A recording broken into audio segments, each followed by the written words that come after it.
የቅዱሳት መጻሕፍት ጥናት አንደኛ ክፍል ምዕራፍ 3 ከኢያሱ እስከ ዳዊት። ከኢያሱ እስከ ዳዊት የቅዱሳት መጻሕፍት ጥናት አንደኛ ክፍል። በስመ አብ ወወልድ ወመንፈስ ቅዱስ አሐዱ አምላክ አሜን። ልጆች እንደምን ሰነበታችሁ? በቸርነቱና በምሕረቱ እስከሳጠበቀን የአባቶቻችን አምላክ የሰራዊት ጌታ ልዑል እግዚአብሔር ስሙ የተመሰገነ ይሁን። በምልጃዋ ያልተለየችን እማምላክ ወላዲተ አምላክ ለእርሷ ምስጋናችን ይድረስልን። እንደ እግዚአብሔር ቅዱስ ፈቃድ በዛሬው ዕለት የምንመለከተው ደግሞ የቅዱሳት መጻሕፍት ጥናት አንደኛ ክፍል ምዕራፍ 3 ከኢያሱ እስከ ዳዊት ያለውን ታሪክ ለመመልከት እንሞክራለን። ከኢያሱ እስከ ማን? እስከ ዳዊት። በጣም ጥሩ ልጆች፣ በመጀመሪያ የምንመለከተው ደግሞ የኢያሱን ታሪክ እንመለከታለን ማለት ነው። የኢያሱ ታሪክ። የኢያሱን ታሪክ የመመልከታችን ዓላማው ምንድነው ብለን ስንመለከት ልጆች ይህንን ከተማራችሁ በኋላ ኢያሱ ማለት ምን ማለት እንደሆነ ታብራራላችሁ። ኢያሱ ማለት እንደሆነ ታብራራላችሁ። የኢያሱን ታሪክ በሚገባ ትናገራላችሁ። በመጨረሻም ኢያሱ ያደረጋቸውን ስራዎች ሁሉ ታብራራላችሁ፣ ትገልጻላችሁ ማለት ነው። በጣም ጥሩ።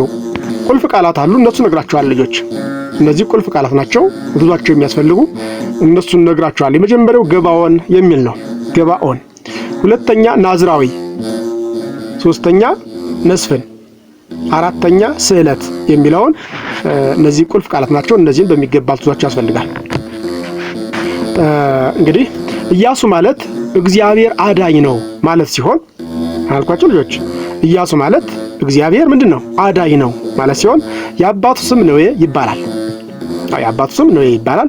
መንፈሳዊ አገልግሎት የጀመረው ሙሴ ከአማሌቃውያን ጋር እንዲዋጋ ባዘዘው ጊዜ ሲሆን ከዚህ ጊዜ ጀምሮ የሙሴ የቅርብ ሰው ሆኖ ማገልገል ጀምሯል ማለት ነው። አያችሁ ልጆች፣ ኢያሱ ማለት አልኳችሁ እግዚአብሔር አዳኝ ነው ማለት ነው። የአባቱ ስም ማን ነው? ነዌ ይባላል። በመንፈሳዊ አገልግሎት ወይም ደግሞ መንፈሳዊ አገልግሎት የጀመረው ሙሴ ከአማሌቃውያን ጋር እንዲዋጋ ባዘዘው ጊዜ ሲሆን ከዚህ ጊዜ ጀምሮ የሙሴ የቅርብ ሰው ሆኖ ማገልገል ጀምሯል ማለት ነው። ሙሴ ከሞተ በኋላም እግዚአብሔር ኢያሱን ሕዝቡን እንዲመራ እና ለአባቶቻቸው የገባውን ቃል ኪዳን ከነዓንን እንዲያወርስ መረጠው ማለት ነው። አዎ ሊቀ ነቢያት ሙሴ ካረፈ በኋላ ሕዝቡን እንዲመራ ያደረገው ማን ነው? ይህን ኢያሱን ነው ማለት ነው። የእስራኤል ሕዝብ በኢያሱ መሪነት ዮርዳኖስን ተሻግረው ኢያሪኮን ያዙ። እግዚአብሔር ቀኑን በማርዘም እና በገባዖን ሰማይ ላይ ፀሐይን በማቆም እና በረዶ በማዝነብ ረዳቸው ማለት ነው። ይህ ታላቅ ነቢይ ኢያሱ፣ ንጉሱ ኢያሱ ፀሐይን ባለችበት ቦታ እንድትቆም በገባዖን አዟት ፀሐይን ባለችበት ቆማለች ማለት ነው። ፀሐይን ማቆም የቻለ ታላቅ ሰው ነው ኢያሱ። ፀሐይን እንድትቆም አዛት ፀሐይን እንድትቆም ሆናለች ማለት በእግዚአብሔር ስም አዟታልና በእግዚአብሔር ስም እንድትቆም ያደረገ ታላቅ ሰው ነው ኢያሱ። በመጨረሻም በእግዚአብሔር ኃይልና በኢያሱ መሪነት እስራኤል ከነዓንን ወርሰዋል ማለት ነው። ኢያሱ መሬቱን ለእስራኤል ነገዶች አከፋፈለ። ከዚህም በኋላ ኢያሱ የመሞቱ ጊዜ ሲቀርብ ሕዝቡን ሰብስቦ እግዚአብሔር ከአባቶቻቸው ከነ አብርሃም ጀምሮ እስካሁን ድረስ ያደረግላቸውን ውለታ እንዳይረሱ አስጠነቀቃቸው። አያቸው ልጆች፣ የእግዚአብሔርን ውለታ እንዳትረሱ፣ ያደረገላችሁ እንዳትረሱ፣ ከመከራ የታደጋችሁ እግዚአብሔርን እንዳትተውት እንዳትረሱ ብሎ ሕዝቡን አስጠነቀቃቸው። ኢያሱ በዘመኑ ሁሉ ለእግዚአብሔር በመታዘዝ ሕዝቡ እግዚአብሔርን ብቻ እንዲያመልኩና እንዲያገለግሉ አድርጓል ማለት ነው። አምላክ ትክክለኛ አምላክ እውነተኛ አምላክ እግዚአብሔር ነው። እግዚአብሔርን ብቻ እንድታመልኩ ብሎ ሕዝቡን እግዚአብሔርን እንዲያመልኩ ያደረገ ታላቅ ሰው ነው ማለት ነው። ኢያሱም በ110 ዓመቱ ከዚህ ዓለም ተለይቷል ማለት ነው። በዚህ ዓመቱ በ110 ዓመቱ ከዚህ ዓለም ድካም ተለይቶ ወደ አምላክ ወደ እግዚአብሔር ሄዷል ማለት ነው። ሕዝቡም በርስቱ በኤፍሬም አገር ቀብረውታል ማለት ነው። በርስቱ በኤፍሬም አገር ቀብረውታል ማለት ነው። በጣም ጥሩ ልጆች፣ አሁን የመልጃ ጥያቄ አለ፣ እሱን ትመልሳላችሁ። ጥያቄ ቁጥር 1 ኢያሱ ማለት ነው ልጆች? እግዚአብሔር አዳኝ ነው ማለት ነው አላችሁ። በጣም ጥሩ። ጥያቄ ቁጥር 2 ኢያሱ እግዚአብሔርን እንዲያገለግል የመረጠው ማን ነው? ማን ነው?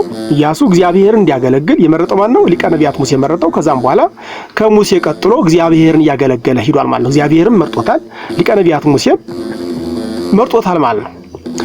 ጥያቄ ቁጥር 3 ኢያሱ የሚሞትበት ጊዜ ሲደርስ ሕዝቡን ሰብስቦ ምን አደረገ? ምን አላቸው? እግዚአብሔርን እንዳታሳዝኑት፣ የረዳችሁን እግዚአብሔርን፣ ጋሻችሁን እግዚአብሔርን እንዳትተውት፣ እንዳታሳዝኑት ብሎ አስጠንቋቸዋል አላቸው።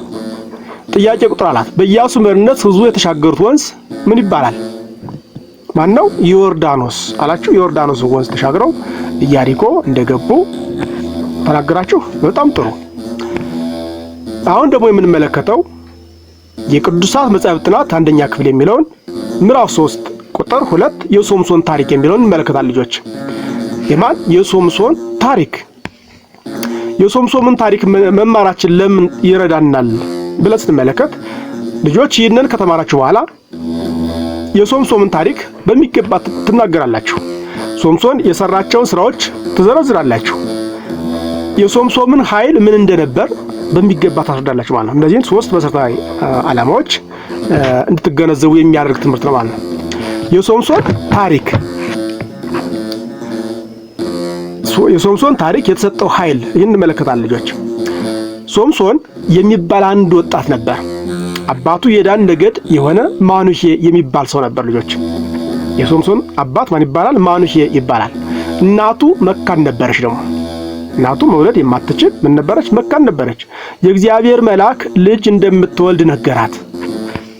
ሶምሶን ከልደቱ ጀምሮ ናዝራዊ ስለነበር ጸጉሩን አይላጭም ነበር። አያችሁ ልጆች፣ ናዝራዊ ማለት ነው የተመረጠ ማለት ነው። ስለዚህ ምን ነበር? ጸጉሩን አይላጭም ነበር። የሚያሰክር መጠጥም አይጠጣም ነበር። የእግዚአብሔርም ኃይል በጸጉር ላይ ነበር ማለት ነው ልጆች። የሶምሶን የኃይሉ የት ነበር? የእግዚአብሔር ኃይል በጸጉር ላይ ነበር ማለት ነው። ሶምሶን አንበሳ ሲገድል የሚያሳይ ነው። አንበሳም ሲመጣ ማንኛው ነገር ሲመጣበት አንቆ የሚገድል ነበር ማለት አይፈራም። ልጆች አንበሳ አይታችሁ ታውቃላችሁ? ጥሩ። በአንድ ወቅት ሶምሶን ከእናቱና ከአባቱ ጋር ወደ ተምና ከተማ ሄደ።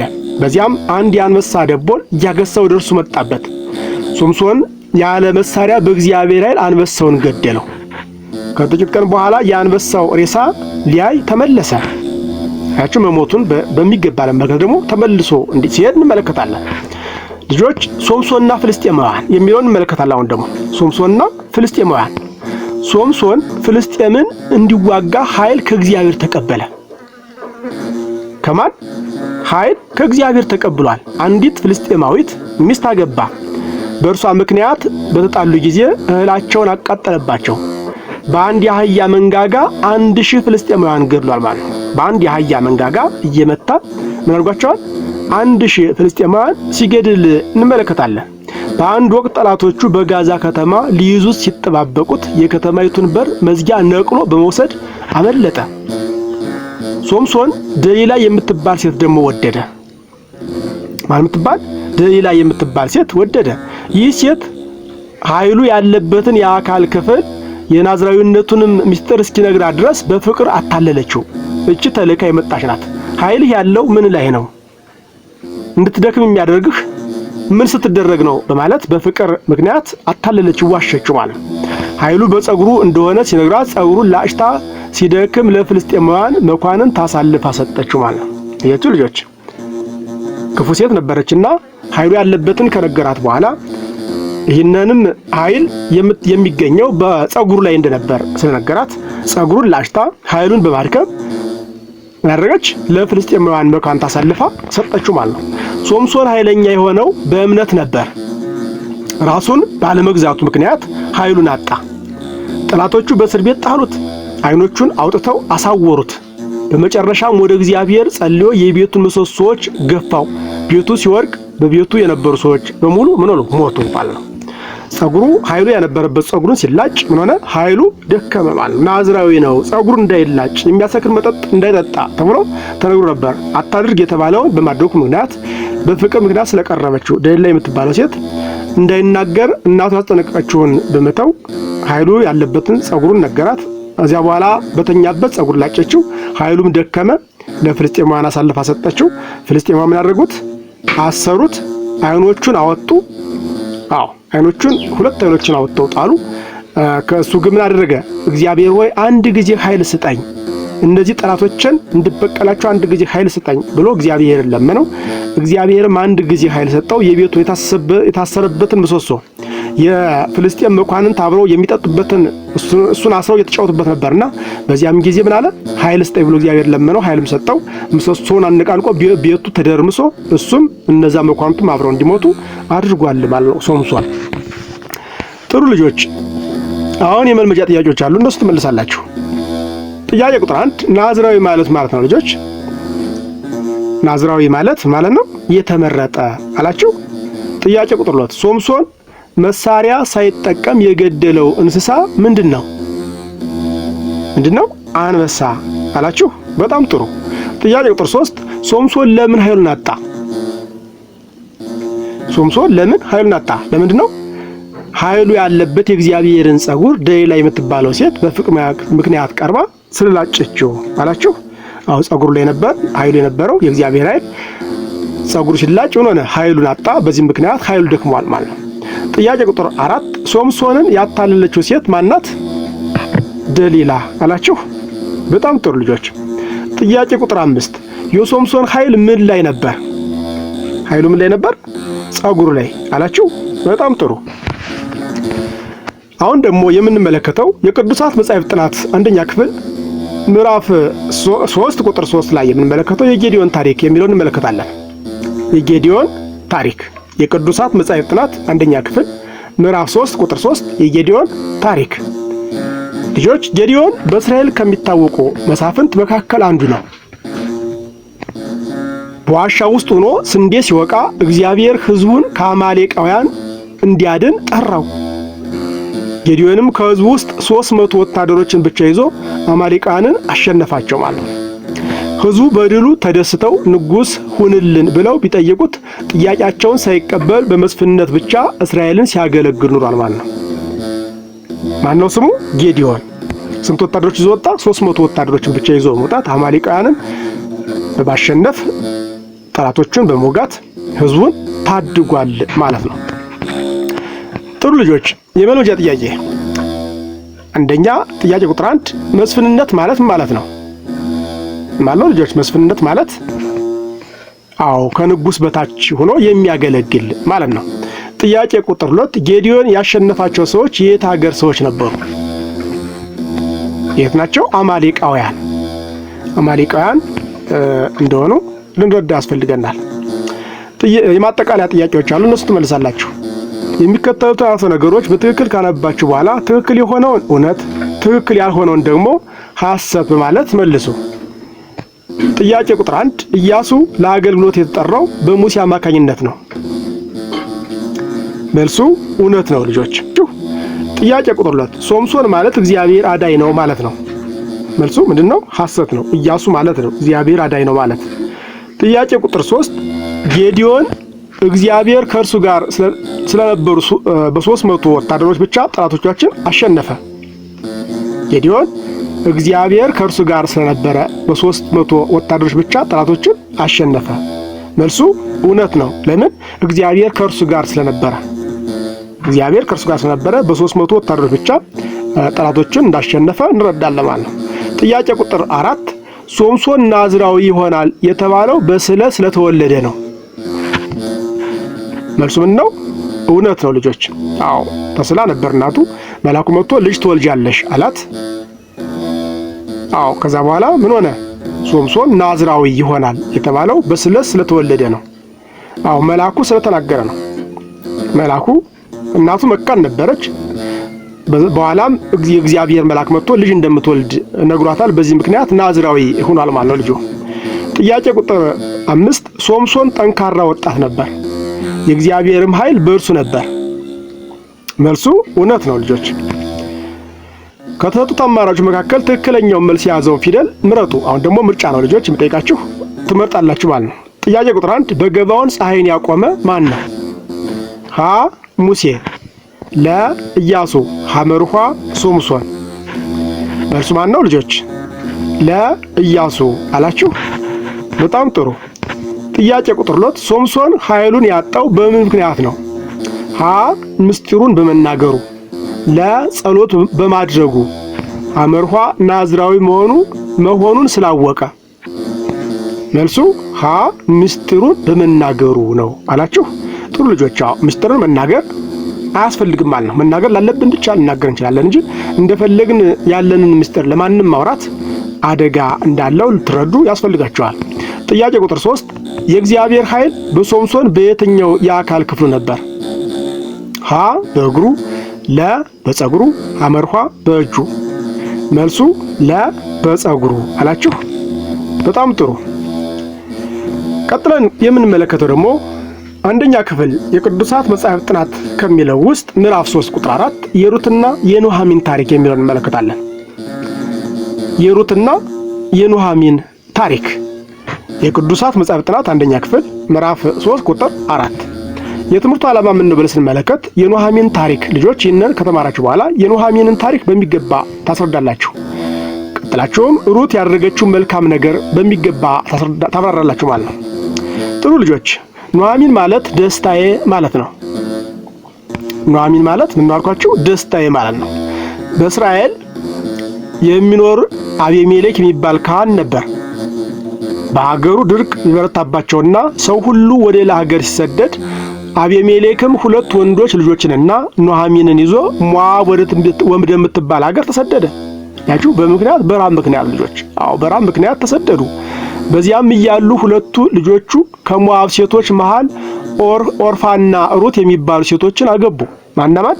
ኦርፋና ሩት የሚባሉ ሴቶች ልጆችን አገቡ። መጀመሪያ ካህኑ አቤሜሌክ፣ በመቀጠልም 2 ወንዶቹ ልጆቿ ሞቱባት። ለማን? ለኑኃሚን ማለት ነው። ለኑኃሚን ልጆቿ እንዲሁም ደግሞ ባሏ ሞቱባት። ተስፋ ቆርጣ ወደ ሀገሯ ስትመለስ ሩት አብሬሽ ወደ አንቺ ሀገር እሄዳለሁ እንጂ ሌላው ሁሉ ሲተውሽ እኔ አልተውሽም ብላ ተከትላ ወደ እስራኤል መጣች። ማናት? ሩት የምትባለው ማለት ነው። ትንሽ ቆይታ ቦዔዝ የሚባል የኑኃሚንን ዘመድ አግብታ ኢዮቤድ የሚባል ልጅ ወለደች። ማናት? ሩት ቦዔዝን አግብታ ኢዮቤድ የሚባል ልጅ ወለደች። እርሱም የንጉሥ ዳዊት አያት ለመሆን በቅቷል ማለት ነው።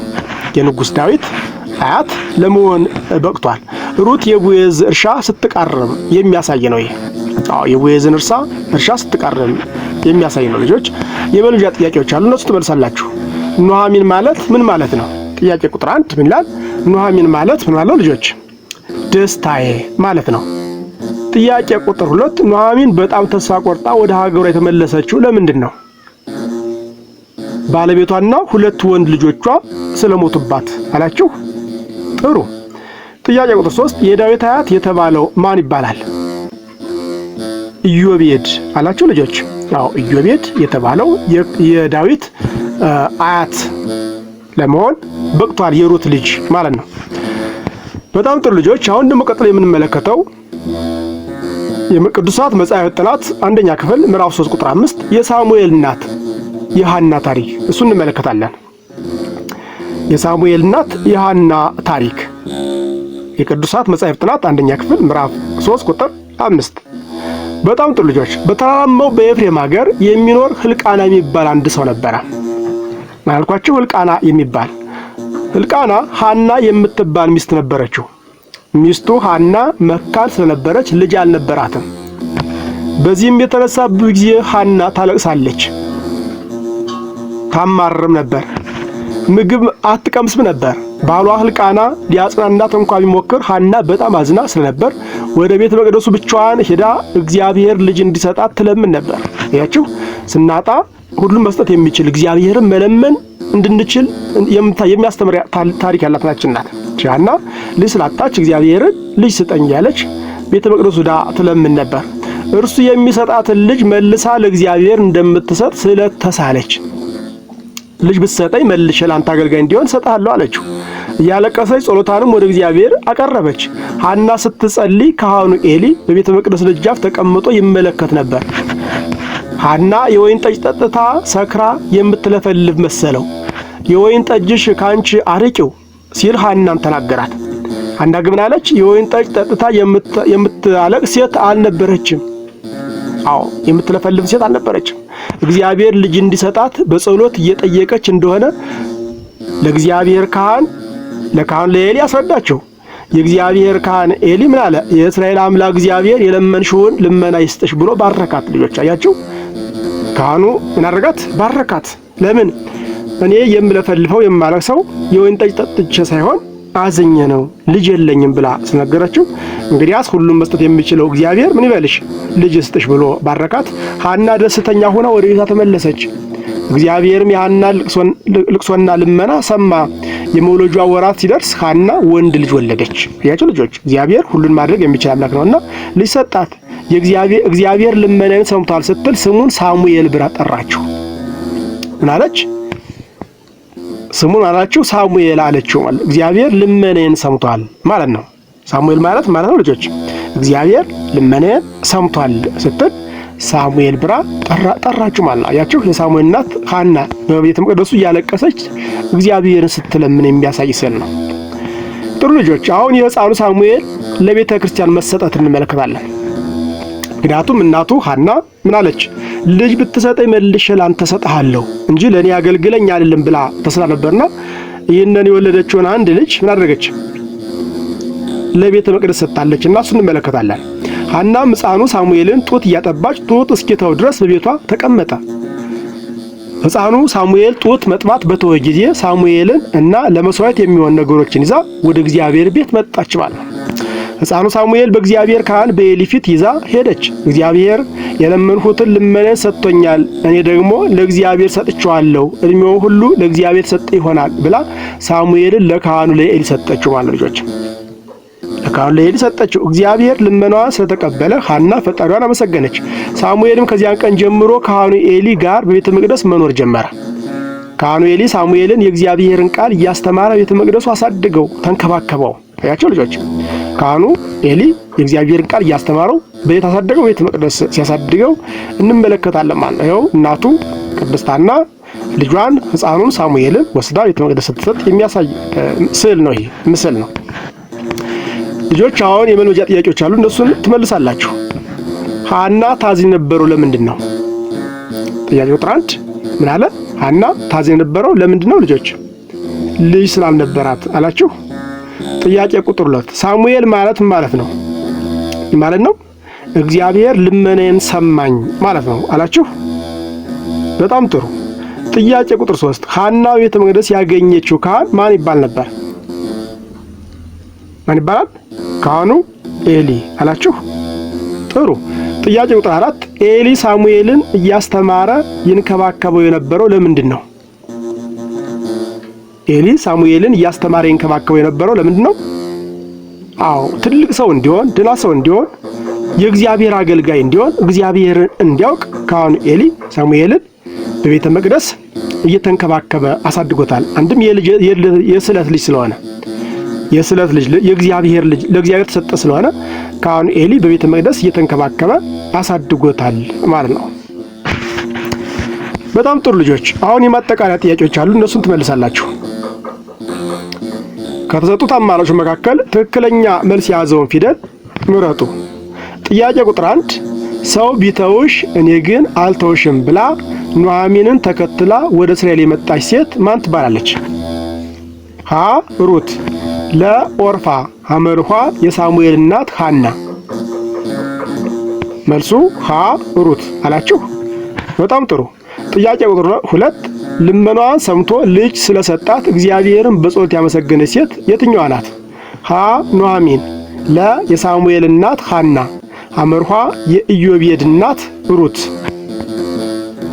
መልሱ ለ የሳሙኤል እናት ሐና አላችሁ ልጆች። በጣም ጥሩ። እንግዲህ እንደ እግዚአብሔር ቅዱስ ፈቃድ የቅዱሳት መጻሕፍት ጥናት አንደኛ ክፍል የሚለውን በሚገባ ተመልክተን ጨርሰናል። እንድንጀምር ያነቃቃን፣ እንድንፈጽም ደግሞ ያበቃን የአባቶቻችን አምላክ የሰራዊት ጌታ ልዑል እግዚአብሔር ስሙ የተመሰገነ ይሁን። እግዚአብሔር ቢወድና ቢፈቅድ በቀጣይ ደግሞ ሥርዓተ ቤተ ክርስቲያን ለአንደኛ ክፍል የተዘጋጀውን ኮርስ ለማየት እንሞክራለን። እስከዚህ ሰዓት በቸርነቱ ተጠበቀን፣ ለሚቀጥለው ጊዜ በቸርነቱ ያድርሰን። አምላካችን ከሁላችን ጋር አይለይ፣ ለሀገራችን ሰላምን ይስጥልን። ወስብሐት ለእግዚአብሔር ወለወላዲቱ ድንግል ወለመስቀሉ ክቡር። ይቆየን። ደህና ቆዩ ልጆች።